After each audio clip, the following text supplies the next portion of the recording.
Assalamualaikum warahmatullahi wabarakatuh. Nama saya Randi Firnandivo, saya dari kelas 12 IPA 2 nomor absen 26.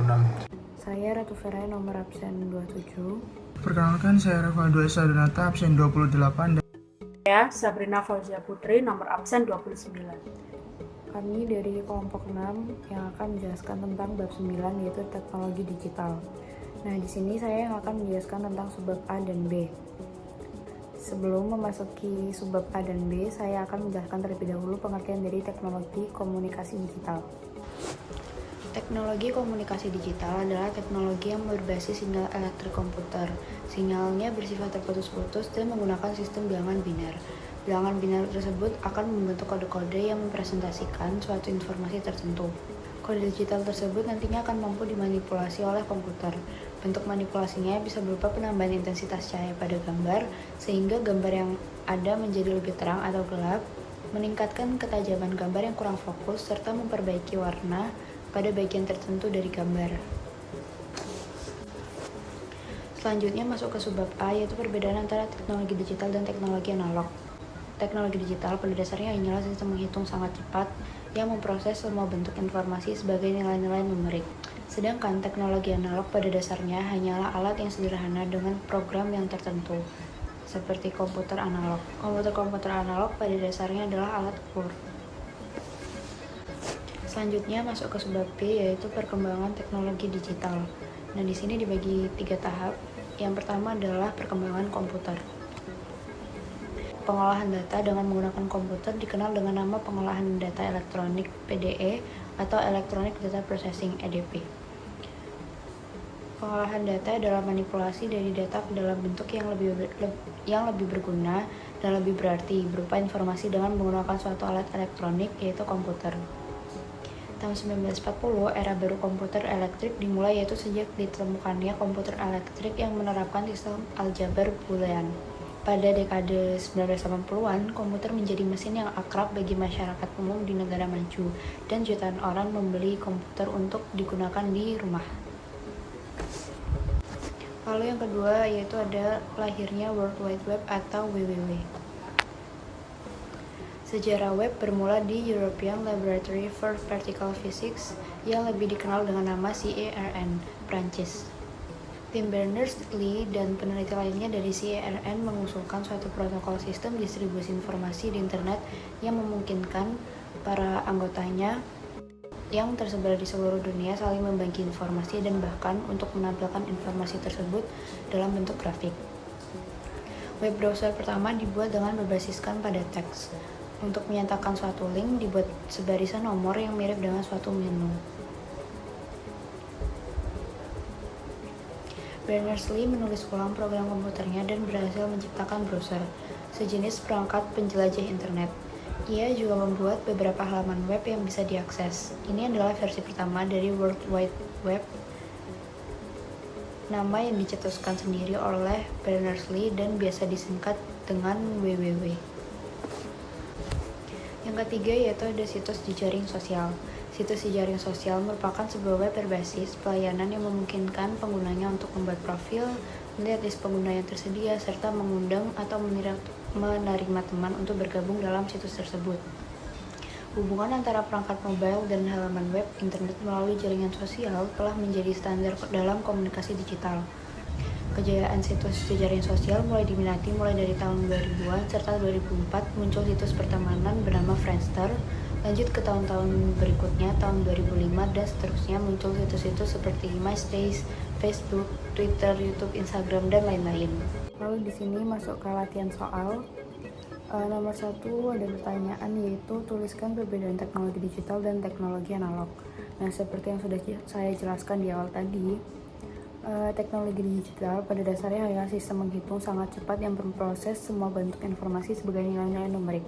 Sedangkan teknologi analog pada dasarnya hanyalah alat yang sederhana dengan program yang tertentu, seperti komputer analog. Nah, komputer analog itu pada dasarnya adalah alat ukur. Pertanyaan kedua yaitu sebutkan nama-nama komputer dari masa ke masa. Tahun 1940, era baru komputer elektronik dimulai, yaitu sejak ditemukannya komputer elektrik yang menerapkan sistem aljabar Boolean. Lalu selanjutnya pada dekade 1980-an, komputer menjadi mesin yang akrab bagi masyarakat umum di negara maju, dan jutaan orang membeli komputer untuk digunakan di rumah.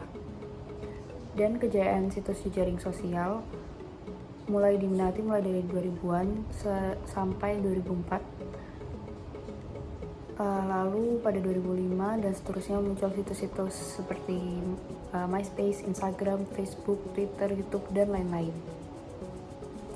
Pertanyaan ketiga yaitu apa manfaat dari situs jejaring sosial? Manfaat dari situs jejaring sosial sendiri yaitu sebagai media komunikasi yang tidak terjerat dengan sekat dan waktu. Artinya media internet dapat digunakan kapan saja dan di mana saja, dan juga dapat berinteraksi dengan jarak jauh. C. Kelebihan dan kekurangan teknologi digital. Yang pertama, kelebihan teknologi informasi digital. A. Keutuhan data pada saat proses transmisi. Pada saat informasi dipancarkan dalam bentuk sinyal digital, walaupun telah menempuh jarak yang cukup jauh, keutuhan data akan tetap terjaga.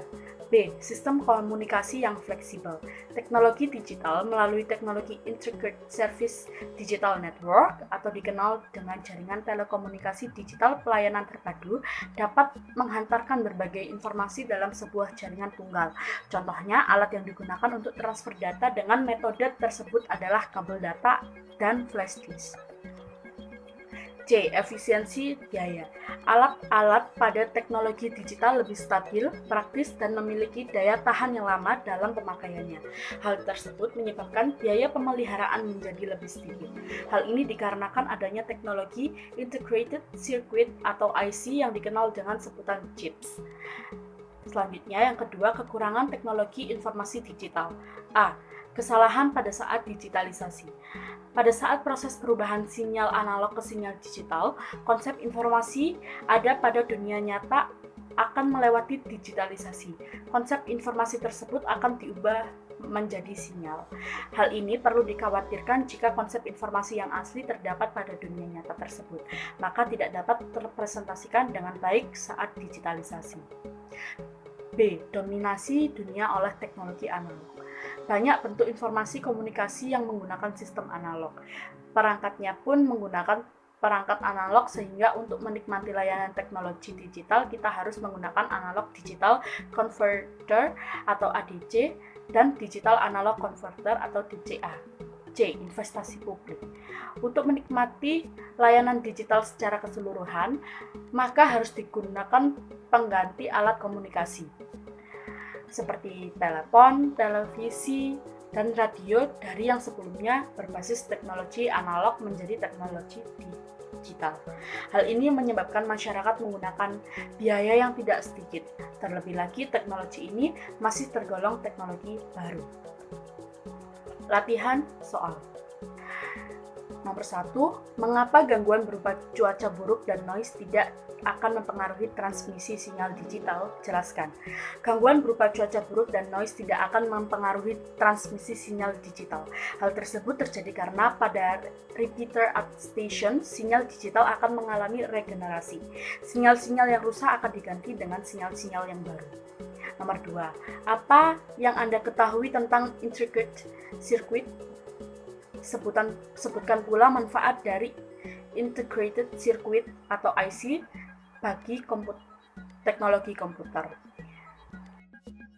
Integrated circuit atau singkatan dengan IC adalah komponen elektronika aktif yang terdiri dari gabungan ratusan, ribuan bahkan jutaan transistor, dioda, resistor, dan kapasitor yang diintegrasikan menjadi suatu rangkaian elektronika dalam sebuah kemasan kecil.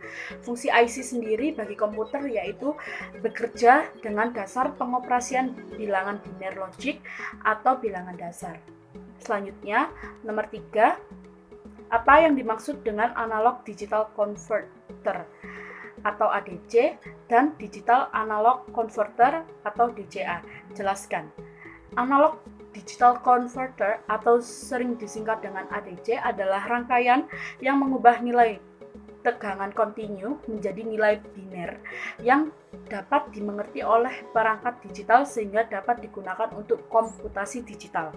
Sedangkan DAC atau Digital to Analog Converter adalah sebuah rangkaian atau perangkat yang digunakan untuk mengubah sinyal digital yang berbentuk biner menjadi sinyal analog yang kontinu. Pada kesempatan hari ini saya akan menjelaskan mengenai bab 9, subbab yang D dan F. Yang D dulu yaitu mengenai penyimpanan data. Nah, sebagai panduan teman-teman dalam belajar pada subbab ini bisa dibuka pada halaman 181 sampai 183 buku paket fisika. Nah, untuk alat-alat penyimpanan data ini dibedakan menjadi 6 alat. Yang pertama adalah hard disk. Nah, hard disk di sini seperti teman-teman ketahui bahwa hard disk ini merupakan media penyimpanan luar yang menggunakan disk atau piringan. Nah, hard disk ini paling banyak digunakan sebagai media penyimpanan luar utama untuk penyimpanan hasil install, sistem operasi, software aplikasi, dan penyimpanan data dan sebagainya. Nah, bisa teman-teman lihat seperti pada gambar, itu adalah gambar hard disk. Nah, alat yang kedua yaitu adalah flash drive atau bisa sering kita kenal flash disk ya teman. Nah, flash disk ini adalah flash drive itu sendiri.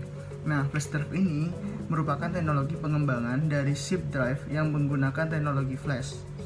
Flash ini berupa chip memori yang dapat menyimpan data dan dihubungkan dengan interface USB yang dalam perkembangannya telah mencapai versi USB 2.1. Dalam perkembangannya, flash drive ini ada yang dilengkapi dengan fasilitas multimedia player baik berupa sound atau MP3 maupun video atau MP4, FM radio, foto galeri, and sound recorder. Kemudian, alat yang ketiga adalah zip drive. Nah, zip drive ini adalah perangkat ini terdiri atas floppy drive dan category floppy khusus yang mampu menampung sampai hampir 100 MB data. Jumlah ini jelas memungkinkan untuk menampung file multimedia dan grafik atau yang biasanya berkurang megabyte yang sebelumnya tidak dimungkinkan untuk disimpan dalam floppy. Seperti gambar tersebut, itu adalah gambar dari zip drive ya teman-teman. Nah, kemudian alat yang keempat adalah floppy disk. Floppy disk drive yang menjadi standar pemakaian terdiri dari dua ukuran, yaitu 5,2 inch dan 3,5 inch yang masing-masing memiliki dua tipe kapasitas double density atau DD dan high density atau HD. Kemudian floppy disk 5,25 inch kapasitasnya adalah 360 KB atau untuk DD dan 1,2 MB untuk HD. Sedangkan floppy disk 3,5 inch kapasitasnya 720 KB atau kilobytes untuk DD dan 1,44 MB untuk HD-nya. Kemudian yang floppy disk hanya dapat menyimpan file teks karena keterbatasan kapasitas. Nah, jadi floppy disk ini nggak bisa teman-teman untuk menyimpan gambar karena itu terlalu besar untuk floppy disk itu sendiri. Kemudian penulisan pada floppy disk dapat dilakukan berulang-ulang dan memakan waktu yang relatif lebih lama. Nah, seperti itu gambar dari floppy disknya teman-teman. Kemudian kita masuk ke alat yang kelima yang sering kita lihat di rumah-rumah kita masing-masing adalah compact disc atau CD. Nah, CD umumnya terbuat dari resin dan dilapisi permukaan yang sangat reflektif seperti aluminium. Kemudian informasi direkam secara digital sebagai lubang-lubang mikroskopis pada permukaan yang reflektif. Proses ini dilakukan dengan menggunakan laser yang berintensitas tinggi.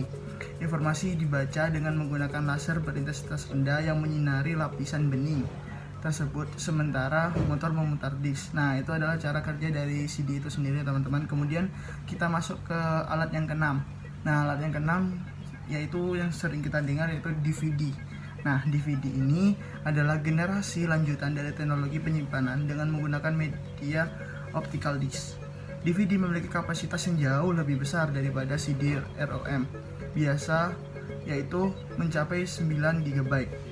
Satu kali DVD ROM memungkinkan rata-rata transfer data 1,321 MB per second dengan rata-rata burst transfer 12 MB per second. Kini perkembangan teknologi telah menawarkan media penyimpanan data secara online yang dikenal dengan nama cloud storage. Cloud storage adalah sebuah teknologi penyimpanan data digital yang memanfaatkan adanya server sebagai media penyimpanan. Nah, kemudian di sini ada latihan soal untuk Subbab yang D yaitu penyimpanan data. Yang pertama, sebutkan alat-alat penyimpanan yang Anda ketahui. Nah, seperti yang saya jelaskan tadi, ada 6 alat, yaitu hard disk, flash drive, zip drive, floppy disk, compact disk, CD, dan digital versus disk atau DVD. Kemudian yang kedua, apa sih perbedaan dari zip drive dan flash drive? Dan jelaskan. Nah, kalau flash drive ini dia itu merupakan teknologi pengembangan dari zip drive. Jadi zip drive dulu baru flash drive. Jadi bisa disimpulkan kalau zip drive adalah dasar dari adanya flash drive. Kemudian yang ketiga, mengapa floppy disk hanya dapat menyimpan file berupa teks, dan jelaskan. Nah, seperti yang saya jelaskan tadi, bahwa floppy disk itu hanya dapat menyimpan file karena keterbatasan kapasitas. Jadi untuk menyimpan seperti gambar maupun video itu akan memakan tempat atau memakan storage dari floppy disk itu sendiri. Dalam kesempatan kali ini saya akan menjelaskan tentang transmisi data. Transmisi data itu sendiri merupakan proses untuk melakukan pengiriman data dari salah satu sumber data ke penerima data menggunakan komputer atau media elektronik. Yang pertama ada sinyal analog. Sinyal analog ini juga sering disebut dengan broadband, merupakan gelombang elektronik yang variasinya itu sangat banyak dan secara kontinu ditransmisikan melalui beragam media tergantung dengan frekuensinya. Sinyal analog juga bisa dirubah ke bentuk sinyal digital dengan dimodulasi terlebih dahulu. Contoh data analog adalah suara, audio, dan video. Suara percakapan manusia ditemukan memiliki frekuensi berkisar antara 100 Hz. Yang berikutnya ada sinyal digital. Sinyal digital merupakan sinyal untuk menampilkan data digital. Data digital merupakan data yang memiliki deretan nilai yang berbeda dan memiliki cara tersendiri. Sebut saja contohnya adalah teks, bilangan bulat, dan karakter-karakter lain. Nah, kita kemudian beralih ke beberapa hal yang berkaitan dengan proses ini. Yang pertama ada media transmisi data. Dalam media transmisi data sendiri, yang pertama ada kabel atau sebutan lainnya adalah wired. Kabel yang biasa digunakan untuk melakukan proses transmisi data terdapat beberapa macam, yang diantara lainnya sebagai berikut. Yang pertama ada kabel pilin, UTP wired atau yang biasa dikenal dengan unshielded twisted pair. Kabel ini biasa digunakan untuk melakukan transmisi melalui jaringan komputer seperti di kantor-kantor atau warnet kebanyakan. Selain UTP, ada pula STP atau kepanjangannya dari shielded twisted pair, yang di dalamnya terdapat beberapa kawat. Dalam suatu bundle juga dapat yang digunakan untuk melakukan proses transmisi data. Yang berikutnya ada koaksial atau coaxial cable. Kabel ini terdiri atas dua macam konduktor yang dipisahkan dengan menggunakan isolator. Yang berikutnya ada serat optik. Kabel ini juga biasa disebut dengan fiber optik, di mana kabel yang dapat mengirimkan informasi dengan cara menghantarkan informasi atau data menggunakan gelombang cahaya. Yang kedua ada broadcast. Broadcast adalah proses dalam pengiriman data atau informasi dari satu alat ke alat lainnya. Dalam proses ini, alat yang menerima informasi tidak bisa memberikan respon balik terhadap pengirim atau informasi.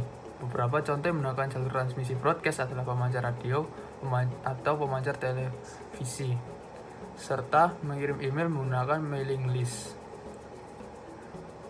Yang ketiga ada unicast. Unicast merupakan kontak informasi yang terjadi pada suatu alat dengan satu alat yang lainnya.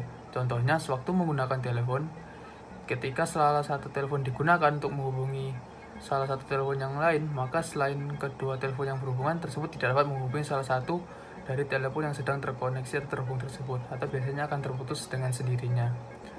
Berikutnya, yang ketiga ada konfigurasi jalur transmisi data. Yang dalam konfigurasi jalur transmisi data ada beberapa poin. Yang pertama ada point to point. Dalam konfigurasi ini, media atau peralatan saling terhubung antara satu peralatan dengan peralatan yang lain tanpa terbagi. Konfigurasi point to point biasanya juga digunakan pada beberapa peralatan komputer seperti halnya printer yang terhubung langsung dengan PC atau komputer. Yang kedua ada point to multi point. Dalam proses Dalam proses disebut juga dengan akses multipoint, di mana pada satu alat atau media dapat terhubung dengan beberapa alat lainnya. Contoh proses transmisi data yang menggunakan konfigurasi ini adalah penyiaran televisi. Beralih ke yang keempat, ada arah kanal transmisi. Kanal transmisi dalam proses transmisi data ini juga dapat diartikan sebagai pipa yang menghubungkan dua unit alat untuk mengirimkan datanya. Dengan adanya kanal transmisi tersebut, memungkinkan kedua perangkat atau alat itu untuk saling connected untuk melakukan komunikasi baik satu arah maupun dua arah. Untuk menentukan arah transmisi dalam kanal tersebut dikelompokkan menjadi 3 bagian, yakni ada simplex, half duplex, full duplex, dan full duplex. Beralih dari arah kanal transmisi, di sini juga ada mode transmisi. Transmisi ini merupakan salah satu konsep penting dalam sistem komputer. Dengan adanya mode transmisi ini, memungkinkan suatu alat dapat terhubung untuk melakukan komunikasi terhadap perangkat lainnya. Diketahui ada 2 macam transmisi, yaitu ada parallel transmission serta serial transmission. Untuk parallel transmission sendiri, data dapat dikirimkan serentak menggunakan beberapa jalur sekaligus. Jadi untuk mode transmisi model ini, jalur yang digunakan tentu lebih baik dari satu media transmisi. Sedangkan untuk serial transmission, dalam jalur ini yang disediakan hanya ada satu, di mana data nantinya akan dikirimkan secara bergantian hingga semua data tersebut nanti dapat diterima oleh pengirim. Pada serial transmission ini memiliki metode transmisi yaitu synchronous transmission dan asynchronous transmission. Yang pertama ada synchronous transmission. Mode transmisi data ini disebut juga dengan istilah synchronous transfer mode atau STM. Pada proses transmisi data diatur sedemikian rupa supaya memiliki pengaturan yang sama, sehingga waktu data dikirimkan dan diterima dengan baik oleh alat tersebut. Biasanya pengaturan ini didasarkan terhadap pewaktuan dalam mengirimkan sinyal. Pewaktuan ini diatur oleh suatu distrik secara periodik. Untuk asynchronous transmission, mode ini biasanya digunakan oleh asynchronous transfer mode atau ATM. Mode inilah yang biasanya sering digunakan oleh seseorang untuk mengirimkan dan menerima data antar dua alat. Beralih dari mode transmisi, sekarang yang keenam adalah kapasitas kanal transmisi. Kapasitas kanal transmisi disebut juga dengan istilah bandwidth. Bandwidth adalah kemampuan maksimum dari suatu media atau alat untuk menyalurkan informasi dalam waktu satuan detik. Satuan yang digunakan untuk bandwidth adalah bit per second, yang berarti dikirimkan sekian bit pada setiap detiknya. Broadband frekuensi, jalur lebar yang mampu memindahkan lebih banyak data dan lebih tinggi dibandingkan dengan frekuensi yang lebih sempit atau narrowband. Teknologi yang tergolong dalam jenis ini diantaranya adalah sinyal televisi. Kemudian untuk wideband sendiri adalah pita dengan saluran lebar dengan kemampuan lebih besar bila dibandingkan dengan narrowband. Contoh teknologi yang tergolong wideband dan broadband ini adalah 1. Pemancar layanan TV secara broadcast menggunakan 6 MHz pada setiap saluran. Kedua ada kabel TV atau TV kabel dan televisi pada 700 MHz. Pemancaran siaran televisi dan TV satelit juga termasuk untuk komunikasi data dan akses dari internet. ATM memiliki kemampuan transfer hingga 13,22 Gbps. Layanan yang memiliki kemampuan besar untuk melakukan transfer data, video, dan suara. Sonet memiliki kemampuan transfer hingga 13,22 Gbps melalui layanan media fiber optik multiplexing berkecepatan tinggi. Yang terakhir ada T3 pada 44,7 MB per second yang ekuivalen dengan rangkaian 28 T1 melalui serat optik atau mikrodigital. Beralih dari materi, sekarang kita mulai ke latihan soal. Yang pertama, berdasarkan prosesnya, sebutkan perbedaan sinyal digital dan sinyal analog. Untuk jawaban soal yang pertama ini, sinyal analog merupakan gelombang-gelombang elektronik yang bervariasi dan secara kontinu ditransmisikan melalui beragam media tergantung frekuensinya itu. Sedangkan untuk sinyal analog merupakan sinyal untuk menampilkan data digital. Untuk soal kedua, sebutkan macam-macam media transmisi data. Jawabannya ada kabel dan nirkabel. Untuk kabel sendiri ada kabel fill-in, kabel koaksial, dan serat optik. Dan untuk nirkabel sendiri ada wifi. Untuk soal yang ketiga, apa yang dimaksud dengan arah kanal transmisi? Jadi arah kanal transmisi sendiri itu adalah arah jalur proses transmisi data antara dua perangkat yang saling berhubungan. Oke teman-teman, kemudian kita masuk ke subbab yang F, yaitu aplikasi teknologi digital dalam kehidupan sehari-hari. Nah, yang pertama itu ada di bidang pendidikan teman-teman. Jadi sekarang aku mau ngasih bayangan kayak misalnya nih, kita sekolah itu kita butuh HP karena kita melihat dari situasi dan kondisi yang tidak memungkinkan untuk kita melakukan secara offline atau secara kayak mengirim pesan untuk guru, tidak harus melewati surat lagi kan. Jadi kayak mengumpulkan ujian itu kita sudah bisa merasakan bahwa itu adalah keunggulan dari teknologi dalam kehidupan dalam bidang pendidikan. Nah, untuk lebih jelasnya itu ada penjelasan mengenai aplikasi teknologi digital di dunia pendidikan itu diterapkan karena sudah berbasis komputer. Hal ini memudahkan dalam mengajar, kayak guru dalam mengajar ataupun belajar oleh murid. Nah, seperti belajar dengan internet. Sedangkan bagi pengajar dapat diaplikasikan pada teknologi proyektor untuk merepresentasikan bahan ajarnya, dan bahan ajar tersebut dapat dibuat semenarik mungkin dan mudah dimengerti dengan menggunakan program komputer seperti PowerPoint, Photoshop, dan sebagainya. Nah, kemudian yang kedua dalam bidang komunikasi, aplikasi teknologi digital di bidang komunikasi dapat memberi kemudahan dalam berkomunikasi seperti telepon seluler dan komunikasi melalui internet seperti yang video call, webcam, Skype, serta komunikasi melalui email di jaringan sosial seperti FB, Twitter, dan lain sebagainya. Nah, kemudian di bidang advertising, dengan menggunakan teknologi digital, maka pembuatan spanduk, banner, umbul-umbul, dan billboard akan lebih mudah dan hasilnya pun lebih bagus karena elemen gambar dapat dimanipulasi oleh komputer.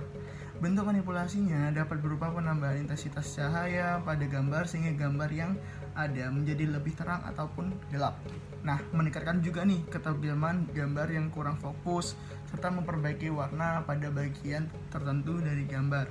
Hal tersebut membuat gambar dan tulisan yang ditampilkan dalam banner, billboard, ataupun spanduk kelihatan menjadi lebih indah dan menarik. Nah, kemudian kita masuk ke yang keempat di bidang transportasi. Nah, di bidang transportasi ini teknologi digital sangat mendukung sekali dalam penggunaan media transportasi. Aplikasi teknologi digital sangat membantu sekali dalam segi transportasi seperti pesawat terbang ataupun menara kontrolnya yang dengan teknologi digital membantu komunikasi antara menara kontrol dan pilot pesawat agar pesawat dapat terbang dalam keadaan yang aman. Nah, ini sangat membantu pilot sekali dalam dunia penerbangan. Kemudian yang kelima di bidang pengarsipan. Aplikasi teknologi digital dalam bidang pengarsipan dapat dilakukan dengan membuat arsip secara elektronik, di mana arsip secara elektronik ini dapat diakses oleh siapa saja serta mengurangi resiko kerusakan pada arsip-arsip karena arsip-arsip tersebut rata-rata umurnya sudah tua dan sangat rapuh sekali. Jadi jika sering dibuka kemungkinan akan lebih cepat rusak. Padahal arsip-arsip tersebut merupakan bukti historis sejarah kita yang harus dipertahankan. Jadi pengarsipan kayak misalnya cerita tentang sejarah Indonesia merdeka itu bisa diarsipkan dalam suatu file agar tidak hilang ataupun rusak. Nah, kemudian yang keenam di bidang pertelevisian.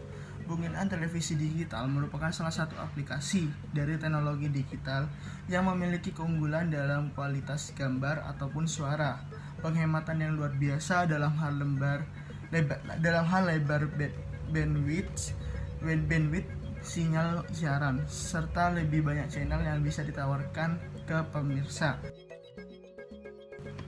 Nah, di sini ada kuis ya teman-teman. Nah, ini kuis buat teman-teman bisa jawab untuk bisa menambah lagi ilmu-ilmu mengenai teknologi digital. Nah, baik, sekian, terima kasih dari kelompok kami. Kurang lebihnya mohon maaf. Wassalamualaikum warahmatullahi wabarakatuh.